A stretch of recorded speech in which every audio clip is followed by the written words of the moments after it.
especially our young people.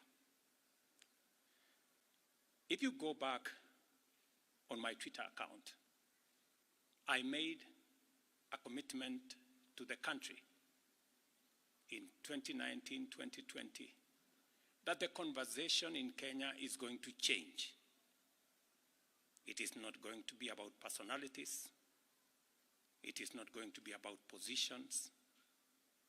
It is not going to be about tribes. It is going to be about issues. Today, that situation is true, that we are having a conversation about issues in our country. We must all be proud of ourselves that we have managed to elevate the debate in our country to the level of issues that affect all of us. I am very happy that we are having a conversation about jobs for our young people, about opportunities for business, about manufacturing, about taxation, about debt, and all the other things that are important to all of us. And all the other things that are important to highlight the actions taken in response to the overwhelming public feedback in the recent days, and to fulfill my commitment to continuously and effectively listen to the people of Kenya, and to underscore my intention to always take public contributions in good faith, applying them to enrich policy making, governance, and government programs. Public debt is and continues to be a major point of engagement and conversation in Kenya. I have today appointed an independent task force to carry out a comprehensive forensic audit of our public debt and report to us in the next 3 months.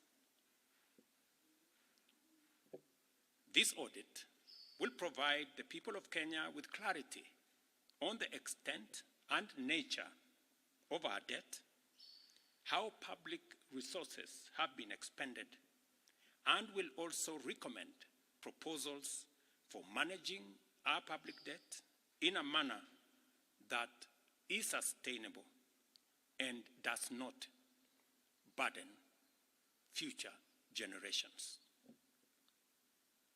The consequence of withdrawing the finance bill is the reduction of our revenue targets by 346 billion. Over the last few days, our Treasury team has been assessing the adverse impact of either reducing the budget by 346 billion in full or borrowing the 346 billion in full. And cutting the entire amount in our assessment would significantly and drastically affect the delivery of critical government services, while borrowing the whole amount in full will occasion a fiscal deficit by a margin that would have significant repercussions on many sectors, including our exchange rates and interest rates.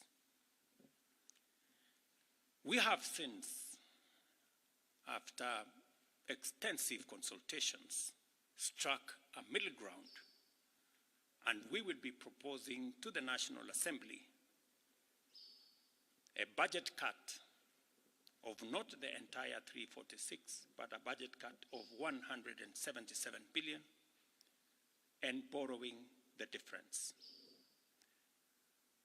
Whatever we are going to borrow, the difference will increase our fiscal deficit from what I intended to be 3.3% of our GDP. It will now go up to 4.6% of GDP, still lower than last year, and will be used to fund some of our critical government services. We will use the money that we will borrow to protect funding for some of the critical areas that the people of Kenya have asked me to protect. They include hiring of junior secondary school teachers and medical interns, funding the milk stabilization program for our dairy farmers, reviving our stalled road projects that are in many parts of Kenya, retaining the fertilizer subsidy program that has helped us manage our cost of living, settling the debt owed to farmers in our coffee sector, capitalizing the Coffee Cherry Fund to support our farmers in that sector, enabling public-owned sugar mills to pay outstanding debts to sugarcane farmers for their deliveries, additional funding for higher education, new funding model that was in our plan will now receive additional funding, settling arrears owed to counties, settling arrears for NGCDF, and settling arrears for our pensions. Accordingly, in keeping with the enhanced austerity measures we have committed to implement and align government expenditures within the budgetary implications of the withdrawal of the Finance Bill 2024, the following actions shall be taken with immediate effect towards the realization of the new budget. 47 state corporations with overlapping and duplicating